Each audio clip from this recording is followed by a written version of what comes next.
안녕하세요. 해원 컨설팅 연구소 소장입니다. 해원 컨설팅 연구소에서 들려드리는 인문학 시간. 오늘은 논어 7편인데 수립편입니다. 26번째 문장인데 오늘은 문장이 좀 되게 좀 짧네요.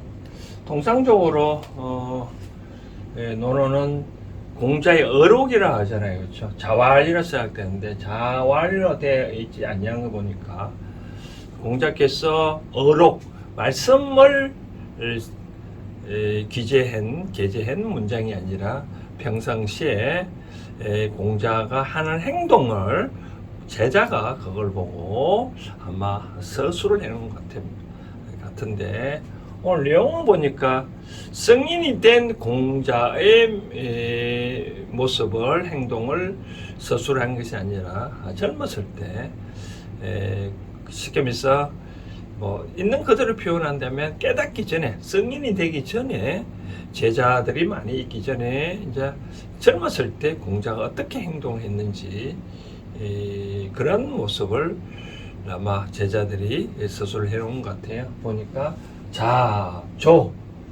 조는 낚시할 조자거든요. 우리가 출조 나간다라고 하는데 출조, 낚시에 나간다 할 때 조이 낚시에 있어서나 조이 불강이네요. 불강.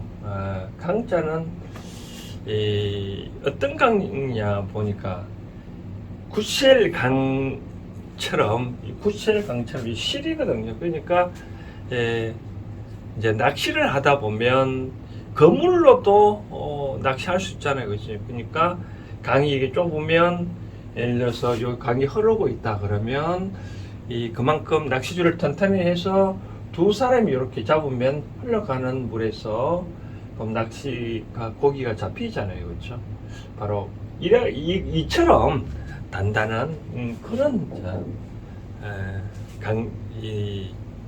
낚싯줄이다라고 보시면 될 것 같아요. 그러니까 낚시를 했으나 불강 그런 식으로 고기를 마구잡이는 잡지는 않았고 익불사숙인데 이건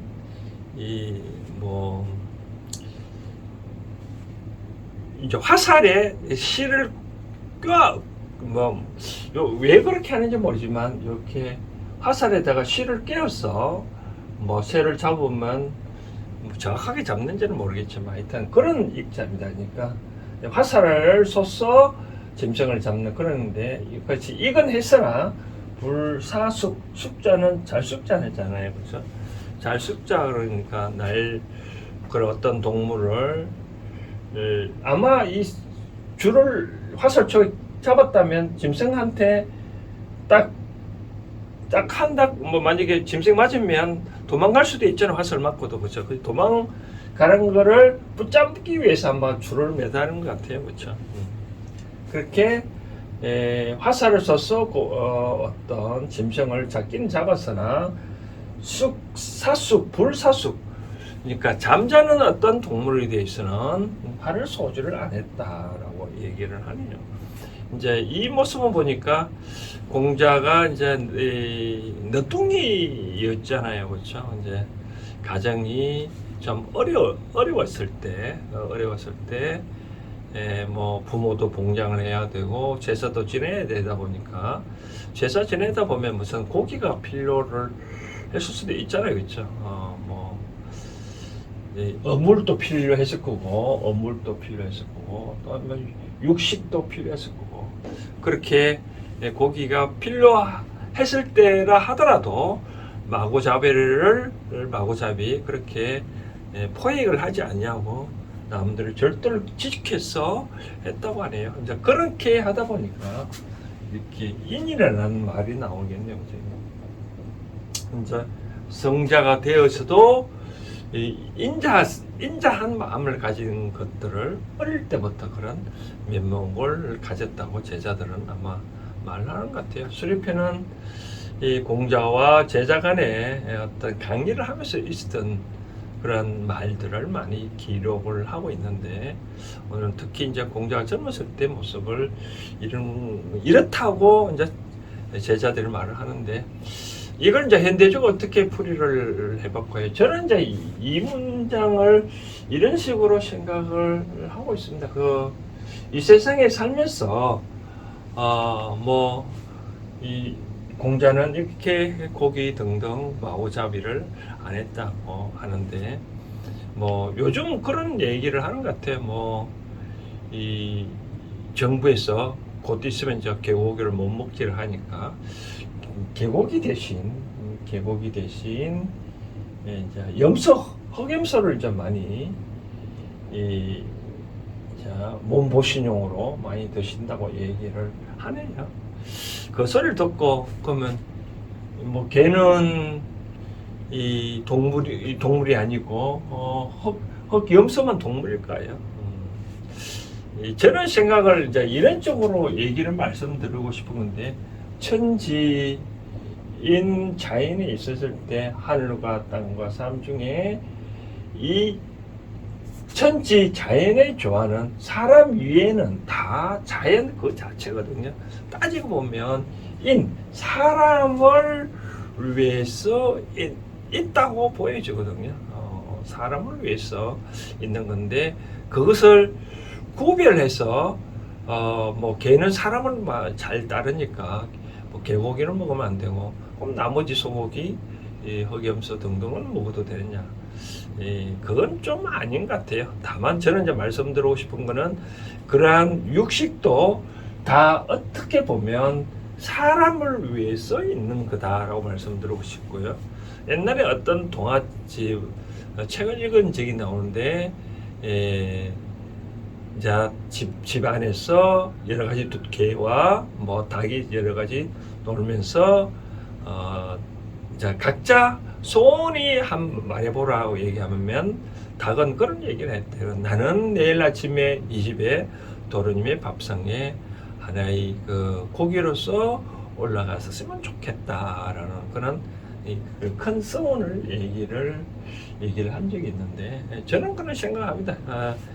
이 세상에서 현재 있는 동물들이나 제도도나 다 그 사람의 필요로 하기 때문에 그걸 있는 건데, 그걸 차별 어떤 그런 걸 다 저런 거는 다 그런 아니야 말하는 건 아닌 것 같아요. 다만 제가 말씀드리고 싶은 거는, 그렇다 해가지고 무턱대고 내 몸보신을 해서 흑염소를 잡는다든지 개고기를 잡는다든지 개를 잡는다든지 소를 잡는다든지 그렇게 무자비하게 하라는 것은 아니라, 내가 필요로 하는 만큼 하는 만큼을 하면 되지, 너무 과하게 하면 그것도 일종의 사람의 어떤 욕심이겠죠. 그렇죠? 욕심.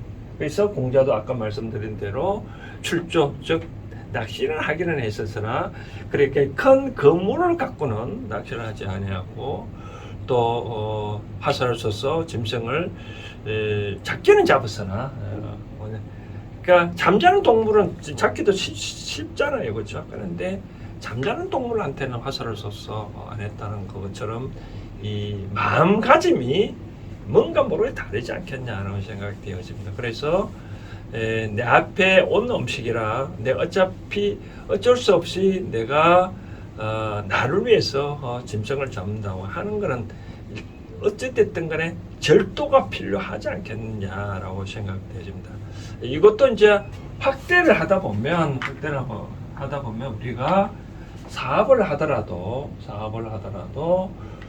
저는 그런 얘기를 하거든요. 어떤 얘기를 주로 많이 해야 된다면, 당신은 돈 벌려고 뭔가 모르게 하지 말라. 우리 어머님이 살아생전에 저한테 이런 얘기를 한 것을 종종 기억이 나는데, 남의 돈, 즉 남의 호주머니에 있는 돈을 내한테까지 옮겨오려면 무지하되 힘들다 얘기를 하거든요. 그래서 사업을 하더라 보면 돈 벌려고 사업을 하면 참 힘들거든요. 그렇지 않냐고, 내가 업장을 열었다, 사업을 열었다 하면, 열었기 때문에 그 인연으로 사람들이 오거든요. 그러면 그 사람을 위해서 내가 과연 무엇을 해줄 수 있느냐, 그런 차원에서 해야지.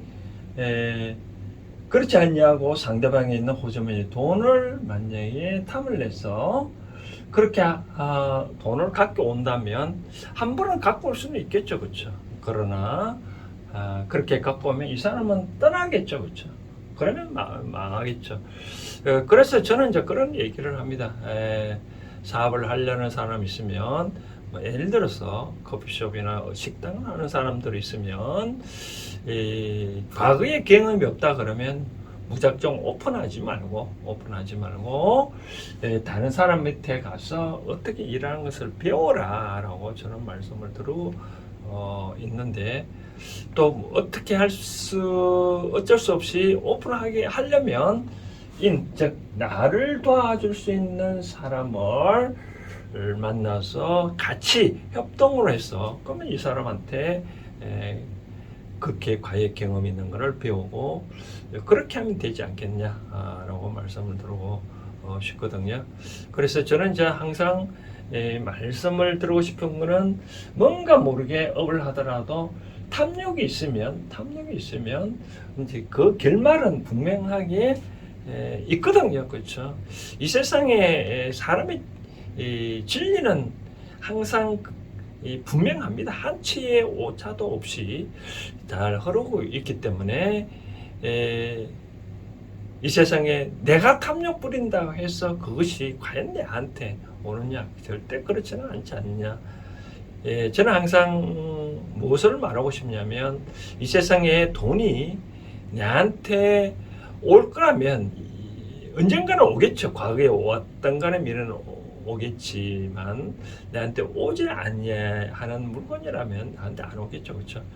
그런 차원에서 항상 말씀을 드리고 싶습니다. 그래서 어떤 업을 하시더라도 공자가 말하는 그런 고기가 필요로 해서 어쩔 수 없이 낚시를 하고 어떤 화살을 써서 사냥을 나간다고 하더라도, 내가 필요한 만큼만 내가 사냥을 하고 낚시를 하듯이 업을 하더라도 그러한 마음으로 내가 상대를 위해서 내가 갖고 있는 지식, 어떤 역량을 어떻게 하면 상대한테 베풀 것인가, 그러한 마음으로 업을 하면 좋지 않겠나라고 말씀드리고 싶습니다. 수리편 26번째 문장은 이런 차원에서 이해를 하시면 앞으로 삶이 좀 순탄하지 않겠냐라고 말씀을 드리고 싶습니다. 감사합니다.